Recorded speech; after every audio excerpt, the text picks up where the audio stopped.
தென்னாடுடைய பெரியவா போற்றி, பெரியவா போற்றி, பெரியவா என் நாட்டவர்க்கும் இறைவா போற்றி, இறைவா போற்றி, இறைவா சர்வஜா சர்வவியாபிவா பெரியவா சரணம், மகா பெரியவா சரணம். சர்வஜா சர்வவியாபிமா பெரியவா சரணமாய பிறப்பருக்கும் மகா பெரியவா போற்றி, மாய பிறப்பருக்கும் மகா பெரியவா போற்றி. அபார கண்ட சிந்தம் ஞானம் சாத்திரப்படம் ஸ்ரீ சந்திரசேகரம் பிரமாமந்தனம் கலியுதேவம் காஞ்சிமணி யூடியூப் சேனல் பிரத்யேகமாக இந்த மகாபெரிய பக்தர்களுக்கு ஏற்பட்டுக்கொண்டிருக்கும் அனுபவங்களை ஒவ்வொரு நாளும் ஒரு அனுபவத்துக்கு ஒரு தலைப்பு. இந்த அனுபவத்தோட தலைப்பு கண்ணை மூடிண்டு மோதிரத்தை கழட்டி வைப்பேளா, கண்ணை மூடிண்டு மோதிரத்தை கழட்டி வைப்பேளா. இந்த தரிசனம் இந்த அனுபவத்தை இதுவும் கேட்கலாம், இப்போ கேட்கும்போது உங்களுக்கு புரியும் நம்ம கேட்காத ஒரு அனுபவமாக இருக்குதுன்னு. இந்த சேனலை இதுக்கு சப்ஸ்கிரைப் பண்ணாலும் பண்ணுங்க. இது பெரிய அனுபவம், கொஞ்சம் வேகமாக சொல்லுவேன். டிஸ்கிரிப்ஷன் இருக்குது. இது ஸ்ரீ அன்னதானம் அமரணீஸ்வரன் அன்னதானம் அமரணீஸ்வரன்றதான் இன்டர்வியூ. பெரியவருக்கு கைங்கரியம் பண்ணவர் இவர்.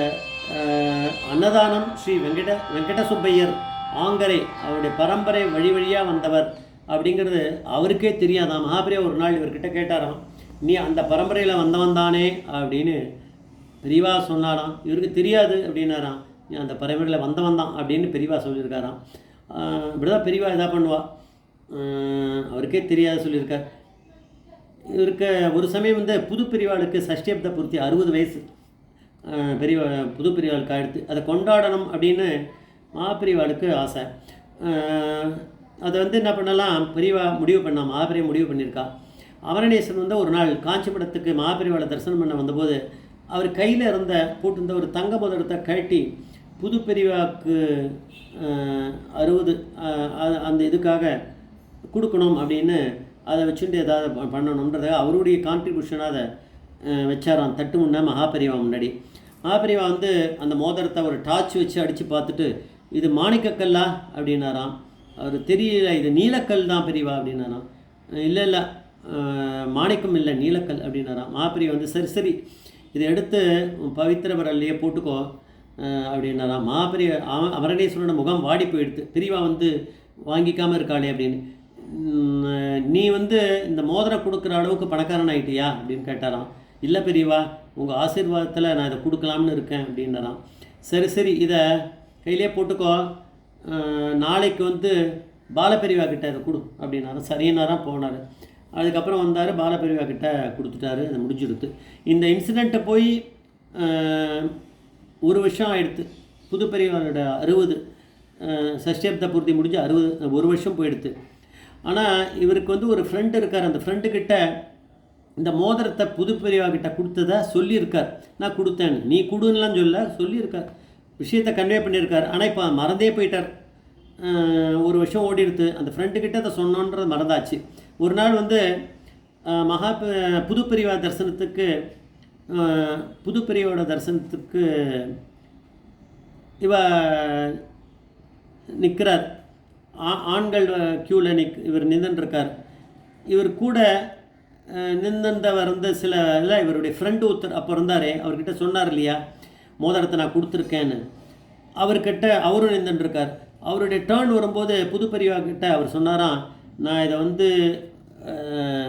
கழட்டி வச்சுட்டு புது பெரியவா கிட்ட இதை உங்களுக்கு நான் கொடுக்கலான் இருக்கேன் அப்படின்னாராம்.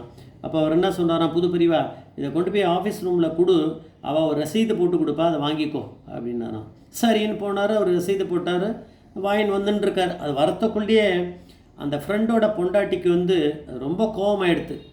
ஏன்னா அவர் அது 1 வருஷத்துக்கு முன்னாடி இவர் புது பெரியவாளுக்கு தன்னோட மோதிரத்தை கட்டி கொடுத்துருக்காரு 60வது இதுக்காக சஷ்டியப்த பூர்த்திக்கின்றதை அவர் ஃப்ரெண்டுக்கு சொல்லியிருக்கார். ஃப்ரெண்டு பொண்டாட்டி கன்வே பண்ணியிருக்காரு. தான் சில சமயம் சில இதெல்லாம் நம்ம சொல்லக்கூடாது அப்படிங்கிறது தெரியுது.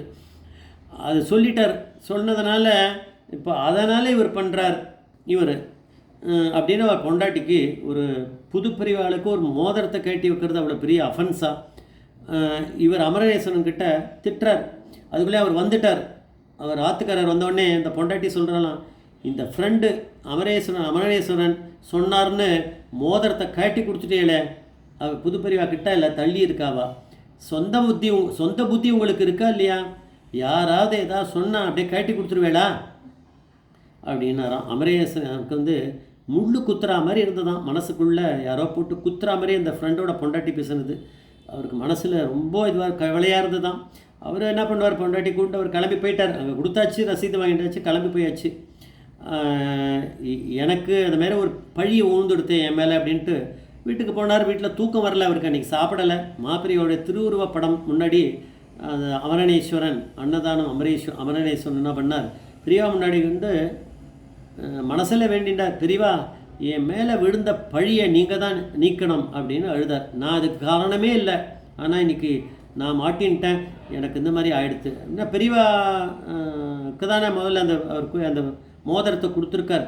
புது பெரியவாளுக்கு 60க்காக ஒன்றுன்னு சொன்னதை அவர் பெரியவா கிட்ட தான் முதல்ல, அதனால் பெரியவா தான் காரணக்கர்த்தாரார் பரமேஸ்வரன். இப்போது புது பெரியவா கிட்ட நடந்தாலும் இவ்வளோ பெரிய இன்சிடென்ட் நடந்துருத்துன்றத பெரியவா பாப்பாளா? பெரியவா அங்கே இல்லை, ஆனால் பெரியவா அங்கே மடத்தில் எங்கேயோ இருந்திருக்கான்னா பரமேஸ்வரன் பார்த்துட்டு இருக்கார். எப்பயுமே நம்மளை இங்கே கூட இருந்து பார்த்துட்டு இருக்கார் எல்லா இடத்துலையும். இவர் வந்து மனசில் வேண்டின்றார், எனக்கு இந்த மாதிரி பழி வந்துருத்து, நீங்கள் தான் அதை நீக்கணும்னு. அடுத்த நாள் நம்மளாம் நினச்சிக்கணும் பெரியவா இப்படி பரமேஸ்வரனாக இருந்திருக்காருன்னு. அடுத்த நாள் ஏன்னா பொழுது வெடியணுமே, அடுத்த நாளே அந்த ஃப்ரெண்டு வந்து ஆஃபீஸ்க்கு போயிருக்கார். போனவுடனே மேனேஜர் ரூமுக்கு வான்னு கூப்பிட்டாராம். இதெல்லாம் நடந்த உண்மை சத்தியம். கூப்பிட்டு அவர்கிட்ட ஒரு லெட்டர் கொடுத்துருக்கார். மேனேஜ்மெண்ட் வந்து உங்களுக்கு சம்பளத்தை ஏற்றி தருது இன்னிலேருந்து. நேற்றுக்கு தானே மோதிரத்தை கொடுத்துருக்காரு, இன்னிலேருந்து சம்பளத்தை ஏற்றி எவ்வளோ சம்பளம் ஏற்றிருக்கு அப்படின்னா, அந்த மோதிரத்தோட அன்றைக்கி மார்க்கெட் விலை என்னவோ அதெல்லாம் கழிவுலாம் இல்லாமல் கூட அது எவ்வளோ அரை பவுன் அது எவ்வளோன்னு சொல்லலை. அந்த பணம் அப்படியே அவருக்கு ரைஸ் ஆகிருக்கு. அப்புறம் அவர் வந்தாராம். அந்த ஃப்ரெண்டு வந்து அமரணேஸ்வரன் கிட்ட சொல்லி ரொம்ப வருத்தப்பட்டாராம். இந்த பாரு என் பொண்டாட்டி எப்படி அன்றைக்கி அவசரப்பட்டு உங்களை அப்படி திட்டா பேசிட்டா, என்னை மன்னிச்சுங்கோ, பெரியவா எப்படி அனுகிரகம் பண்ணியிருக்கா, நான் வந்து ஒவ்வொரு மாதமும் ஒரு மோதிரம் சமர்ப்பணம் பண்ண முடியும், அந்த அளவுக்கு எனக்கு பெரியவா அனுகிரகம் பண்ணியிருக்கா அப்படின்னாலாம். அப்போது கண்ணை மூடின்ட்டு மோதிரத்தை கட்டி வைப்பேளா அப்படின்னு பொண்டாட்டி சொன்னது பெரியவா காதில் விழுந்திருக்கு. நம்ம எப்போவுமே ஜாகிரதையாக இருக்கணும். பெரியவா அப்படிங்கிற பரமேஸ்வரன் கிட்ட பெரியவா அனுகிரகம் பண்ணக்கூடியவர்னு நம்ம தெரிஞ்சுக்கணும். ஜெய் ஜெய்சங்கர் ஹரிசங்கர் மகாபிரிய பாதவேச்சர்.